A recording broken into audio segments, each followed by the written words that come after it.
자, 그럼 오늘 주제는 무엇인지 화면으로 만나보시죠. 엔터주 3월 상승 포인트는 무엇이 될까요? 엔터주의 3월 전망과 투자 포인트 자세하게 다뤄보겠습니다. 자, 오늘 먼저 함께 하실 분 소개해드리면요. 이베스트 투자증권의 안진아 연구원님 모셨습니다. 어서 오세요. 안녕하세요. 네, 오늘 정말 바쁜 날인 것 같은데 네. 함께 해주셔서 고맙습니다. 저희가 오늘 이런 일이 벌어질 걸 알고 섭외한 건 아닌데 네. 타이밍이 또 딱 맞게 네. 떨어져서 여쭤볼 부분이 되게 많고 시청자분들에게도 좋은 어떤 도움이 될 만한 그런 전략들이 좀 나오지 않을까 싶습니다. 자, 업데이트를 좀 해볼게요. 저희가 한 달 반 만에 좀 만난 것 같은데 네. 오늘 저희가 물어보고 싶은 거는요. 첫 번째, OTT 관련 소식입니다. 지금 글로벌 시장에서 K 콘텐츠 정말 핫해요. 중국 내에서도.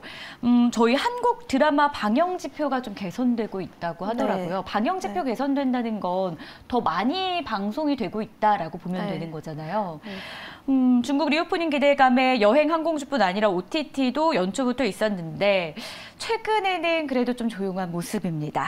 추가 상승 여력 좀 더 남아있다고 보시는 건지 아니면은 뭐 여기까지가 상승의 마지노선 같다 생각하시는 건지 이거부터 좀 점검해 볼까요? 이번 주 금요일 다들 기다리고 계실 거라고 보고 제가 있고요. 제일 기다리는 것 네, 같습니다. 더글로리 후속 시즌 2편이 이제 이번 주 금요일 넷플릭스 통해서 네. 공개를 되고 있고요. 그래서 대장주인 스튜디오 드래곤 말씀드리면 2023년도 글로벌 OTT향 매출 네. 작품은 전체 이제 35편 중에 19편 정도로 거의 글로벌 OTT 대상으로 이제 컨텐츠 공급이 확대되는 추세이고요. 그래서 OTT향으로 컨텐츠 10편 그리고 그 가운데 시리즈 시즌제 편으로 9편 정도 이제 편성이 돼서 이제 전체 작품 편성 가운데 거의 46% 정도는 네. 거의 글로벌 컨텐츠 향으로 이제 편성 및 판매가 진행된다라고 봐주시면 될 것 같습니다. 그래서 이러한 상황이 나타나는 것들은 사실 코로나 기점으로 한국의 컨텐츠나 뭐 넷플릭스 시리즈 같은 한국의 K 콘텐츠가 굉장히 실적에도 많은 기여를 하면서 해외 OTT들의 진출 그리고 컨텐츠를 투자하는 편성액도 많이 늘어난 상황이에요. 그래서 올해 같은 경우는 특히나 더 디즈니 플러스, 뭐 아마존 프라임, 뭐 넷플릭스 포함해서 오리지널 컨텐츠와 판매와 이제 편성이 더욱더 이제 확대된다라고 보고 있고요. 사실상 하반기에 좀 많이 집중이 되어 있다라고 봐주시면 될 것 같습니다. 그래서 코로나로 인해서 이런 제작 편성이나 원래 이제 뭐 실어야 됐던 이러한 시점들이 좀 많이 딜레이된 상황이고요. 신규 OTT 플랫폼 서비스 계약이 증가하면서 사실상 제작사들의 컨텐츠 판매 단가라든지 이런 공급하는 이런 단가는 점차 이제 올라가는 상황입니다. 그래서 작품 편수랑 네. 그리고 계약 단가가 모두 다 올라가는 상황으로 이제 마진이 본격적으로 좀 확보되는 구간은 2분기 말 그리고 하반기 예상하고 있는 상황입니다. 네. 자, 그렇다면은 이 실적 개선 기대감이 주가에는 선 반영된 거라고 저희가 좀 정리를 해봐도 될까요? 아직 반영이 안 된 것 같고요. 사실 컨텐츠 같은 경우는 좀 화제성이 좀 두드러진 이후에 많이 나타나는 것 같아요. 그래서 편성 시점이 다가오거나 혹은 이렇게 이미 좀 인기가 증명이 된 시즌제 작품 편성을 앞두고 있거나 그래서 이러한 아직까지는 뭐 작품이 이제 개봉되는 그런 날짜가 좀 확정이 되고 그 전후로 좀 주가가 많이 움직이는 경향이 짙기 때문에 선반영됐다라고 보기에는 좀 이른 상황입니다. 네, 그렇다면은 연초에 올랐던 이 관련주들 좀 다시 한 번 더 오를 수 있다라는 기대감을 저희가 갖게 하는 것 같은데요. 자, 그렇다면 저희가 본격적으로 더 글로리 얘기도 좀 해보고 싶습니다. 여러분들 많이 기다리고 계실 것 같고 사실 저도 정말 많이 기다리고 있거든요. 네. 이거 한 번 공개되면 6시간씩 막 앉아서 끝날 때까지 보게 되기 때문에 좀 무섭기도 한데 이거 공개가 임박했습니다. 10일이고요. 관련주들 동향에 대해서 아까 살짝 언급을 해주셨는데 좀 구체적으로 다뤄볼게요. 다시 한번 좋은 흐름 저희가 노려봐도 괜찮을지 투자는 어느 관점에서 좀 어떤 시기에 들어가 보면 괜찮을지요? 일단은 꾸준히 말씀을 드리는 게 해외 OTT 플랫폼들이 진출하면서 한국의 기업단 그리고 산업단에서 좋은 영향을 끼치는 건 중소형 제작사들도 이런 컨텐츠를 좋은 컨텐츠를 제작비에 걱정 없이 좀 많이 만들어서 공급할 수 있다는 이점이 있고요. 만약에 중국이 오픈이 바로 된다, 한한령 해제가 된다라고 이제 가정을 하면 이미 이런 컨텐츠를 다수 보유하고 있는 대형주 제작사들 중심으로 수혜가 예상이 되는 바입니다. 근데 아직까지는 한한령 해제가 그렇게까지 가시화된 부분이 네. 없기 때문에 확정된 사항이 없기 때문에 OTT 향의 이제 매출 수혜를 볼 수 있는 중소형 제작사 그리고 흔히들 말하는 제작비가 뭐 300억 이상에서 500억까지 들어가는 텐트폴 작품 중심으로 접근하는 방식을 저는 권고드리고 있는 상황입니다. 중소형주요? 중소형 제작사들이요. 네, OTT들이 많이 진출할수록 저는 중소형 제작사들 수혜가 더 기대가 된다라고 보고 있고 주가적인 트리거 측면에서 봤을 때 그리고 대형 제작사들이 한번 크게 점프업하려면 아무래도 이미 다수의 라이브러리 이미 가지고 있고 매출로 원가가 이미 다 떨어진 이제 다 비용 처리를 한 이런 작품을 바로 수출할 수 있는 대형주 중심으로 수혜가 이익 모멘텀이 좀 유리하지 않을까라고 저는 보고 있습니다. 네, 자 그렇다면 이번에는 대표 엔터주들의 전망도 좀 보도록 하겠습니다. 오늘 엔터주 흐름 괜찮아요. 일단 가장 주요한 건 뭐 SM 엔터 이야기는 어제 오늘뿐만이 아닌데요. SM 보기 전에 저희가 YG도 체크를 좀 해보려고 합니다. 최근 뭐 JYP도 경영권 지분 싸움이 일어나는 중에 이 종목에서 일어나는 건 아니지만 관련 엔터주들이 같이 상승을 좀 하고 있죠. 52주 신고가 보여줬었고요. 그리고 또 YG 같은 경우에는 블랙핑크에 대해서 재계약이 이루어질까 아닐까 말이 있긴 한데 그래도 오늘 4% 넘는 강세 흐름을 나타내주고 있습니다. 자, YG 전망 좀 어떻게 보시는지요? 주가 흐름 앞으로도 좋을 것으로 보십니까? 일단 제가 엔터 지난 한 달 동안 카카오와 SM, 뭐 하이브 관련된 지분 매입 뭐 소식이요. 이런 이슈 때문에 다른 여타 엔터주에 대한 좀 관심들이 떨어졌죠. 그러는 동안 주가 흐름은 굉장히 견조한 모습을 보이고 있고요. 말씀 주신 대로 JYP는 52주 신고가 기록을 한 상황이고 오늘 같은 상황은 좀 YG가 좀 상대적으로 주가 흐름이 양호한 편입니다. 그래서 YG부터 먼저 말씀을 드리자면 일단 두 가지로 말씀을 드릴 수 있을 것 같아요. 그래서 첫째는 주력 아티스트인 블랙핑크의 월드 투어가 추가 공연이 확정이 돼서 8월까지 앵콜 공연이 모두 다 확정이 된 상황인 거고요. 150만 명 투어 모객수입니다. 그래서 코로나 이후 아티스트 기준으로 봤을 때 전체 모객수가 가장 큰 아티스트는 이제 블랙핑크고 사실상 직접 매출에서 음반보다 마진이 많이 남는 산업은 콘서트거든요. 그래서 글로벌 팬덤이 얼마나 많은 모객수를 모집하느냐가 엔터사의 이익에 바로 또 직결이 되는 게 코로나 이후의 어닝 모멘텀이라고 보고 있고요. 그러한 관점에서 봤을 때는 YG의 어닝 모멘텀은 2023년도, 그러니까 뭐 4분기 기점으로 굉장히 좀 점프업할 가능성이 매우 높다. 그리고 더불어서 이제 신인 아티스트 데뷔를 앞두고 있습니다. 그래서 블랙핑크 이후 7년 만에 처음으로 걸그룹이 또 데뷔를 앞두고 있고요.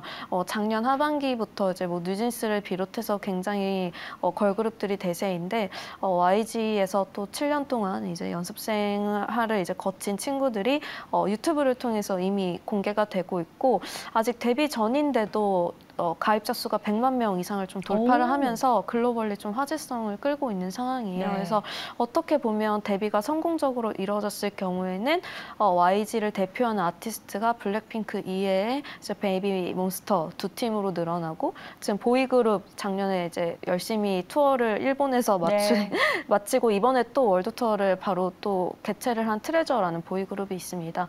그래서 30회, 25회에서 30회 정도까지 공연을 또 기획을 하고 있어서 아무래도 기저가 좀 낮았던 거 대비 성장성이 좀 높게 나타날 수 있었고 주가 측면에서 봤을 때도 굉장히 다른 엔터사 대비 올라가는 폭이 좀 저조했기 때문에 상대적으로 좀 주목을 많이 받고 있는 것 같습니다. 그리고 JYP 같은 경우는 또 얼마 전에 뉴스가 났었죠. 이제 트와이스가 월드 투어 한다고 또 발표가 났었고 한국 K-팝 걸그룹 최초로 이제 미국과 일본 주류 음악 시장에서 스테디움, 뭐 동급의 투어를 개최를 한다라고 하면서 또 주가가 한 번 더 모멘텀을 받는 모습 등을 보였습니다. 그래서 코로나 이후로 글로벌 팬덤이 늘어나고 이러한 것들이 본격적으로 리오프닝에 따른 콘서트 수익으로 연결되는 기대감에 사실상 엔터 본업은 모두 다 견조하다라고 봐주시면 될 것 같습니다. 네, 엔터주 전반적으로 견조하다라고 이야기를 해주셨습니다. 특히 여담이긴 한데 대만에서 이 블랙핑크 콘서트 안표라고 네. 표현해야 될까요? 이 안표가 사실은 뭐 이 기업의 어떤 실적 기여도에 상관은 그거는, 없긴 네, 하겠지만 네. 얼마나 인기가 많은지를 실감할 수 있는 금액이 나왔어요. 뭐 1,500만 원이 안표로 네. 팔리고 있다고 하더라고요. 네. 그래서 대만 자체에서 네. 좀 우리가 살펴보겠다. 국가적으로 이런 대책을 좀 네. 내세울 정도로 인기가 어마어마하다고 하는데 아무래도 콘서트 쪽에서 수익이 많이 난다라고 또 설명을 해주셨잖아요. 직접 매출이 증가하면 콘서트를 갈 때 이제 뭐 응원봉이라든지 뭐 그렇죠. MD 굿즈도 동반해서 올라가는 구조고 사실 코로나 이후로 좀 바뀐 구조가 네. 일단 뭐 예전 같으면 콘서트로만 끝났을 텐데 이런 콘서트 영상이 또 콘텐츠로도 이제 같이 게재가 될 수 있기 때문에 이런 간접 매출과 직간접 매출이 모두 다 이제 일어날 수 있는 하나의 엔터의 가장 중요한 본업이라고 저는 보고 있습니다. 그리고 요즘 같은 경우는 콘서트를 보려면 또 팬클럽을 미리 유료 팬클럽을 가입을 해야지만 또 말씀하신 안표가 아닌 정규 티켓팅을 먼저 할 수 있는 기회가 주어지기 때문에 또 콘서트를 개최하게 되면 유료 팬클럽의 매출도 또 같이 올라가는 구조로 되어 있어요. 그래서 지금 투어를 모두 다 이제 잡히면 하는 쪽으로 엔터 사사들은 모두 다 나서고 있는 것 같습니다. 네, 뭐 어떤 시청자분께서 반도체보다 잘 나가는 K-팝이다라고 이야기도 해주시고요. 그리고 또 우리 연구원님 오늘 조금 지쳐 보이신다라는 걱정의 말들도 댓글에 올라오고 있어요. 네. 너무 갑자기. 근데 제가 다음 질문을 사실 드리는 게 연구원님을 피곤하게 한 이유기도 합니다. 오늘 아침부터 정말 바쁘셨대요. 그 바로 카카오 관련된 소식이잖아요. 네, 오늘 아침에 또 공시가 났고요. 네. 이제 카카오 같은 경우는 사실상 SM에 대해서 지금 공개 매수 소식에 그래서 지분 매입 과정을 통해서 지금 한 달 동안 좀 이슈가 되고 있는데요. 뭐 지난달에 뭐 컨코어를 통해서도 그렇고 지분 매입을 통한 이제 경영권에는 뭐 관심이 없다. 사업상의 제휴를 위한 투자일 뿐이다라고 이제 선을 그었던 카카오가 지금 오늘 아침 공시를 통해서 35%까지 공개 매수를 주당 15만 원을 통해서 하겠다라고 공시를 한 상황인 거고요. 그리고 하이브가 전에 이제 공개 매수를 진행했을 당시 마지막 날부터 지금 3월 초 거래일까지 또 장내 매입을 하셨더라고요. 그래서 카카오와 카카오엔터가 또 지분 취득을 한 게 4.91% 정도 됩니다. 그래서 지분을 사실상 5% 이상 매입을 하면은 공시 의무상 이제 신고를 해야 되는 의무가 발생하는데 5% 조금 못 미치는 4.9% 매입 플러스 공개 매수를 통해서 35%까지 매입을 하겠다라고 하면 이 공개 매수가 성공적으로 맞춰졌을 때는 39.91%가 됩니다. 그래서 이 39.91%는 하이브가 애당초 이제 SM의 지분 매입 그리고 공개 전 최대주주 지분 매입 그리고 공개 매수 25%가 성공했을 시에 지분을 가져오는 지분율과 동일합니다. 그래서 사실상 SM을 놓고 지분 매입을 통한 이제 경영권 확보가 좀 수면 위로 올라섰다라고 저는 보고 있는 상황인 거고요.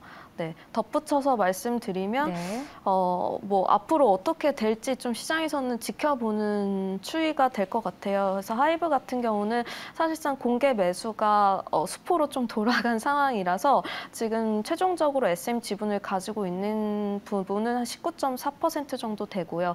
여기서 이제 카카오에 대항하는 지분 매입을 더 나서겠다라고 하면 추가적으로 20% 정도를 더 지분을 매입을 해야 되는 상황입니다. 그렇게 계산을 해봤을 때는 뭐 15만 원의 공개 매수를 이미 건 상황이니까 단가를 주당 15만 원 이상으로 추정해서 이제 계산을 해보면 이미 19.4% 지분 매입하는데 4,500억 정도 들어간 상황이고요. 추가적으로 한 500만 주 정도가 20%에 필요한 매입을 해야 되는 지분 수입니다. 그래서 이거를 계산을 해보면 적어도 한 8천억 이상은 자금이 좀 소요되는 점, 그리고 카카오 같은 경우는 지난주 금요일에 가처분이 이제 승인이 났기 때문에 지금 4.9%에서 35%까지 매입을 하는 데 있어서는 1조 2,500억 정도가 필요한 상황이고, 카카오와 카카오엔터가 이제 절반씩 부담하는 걸로 이제 공시가 난 상황입니다. 그래서 카카오엔터 같은 경우는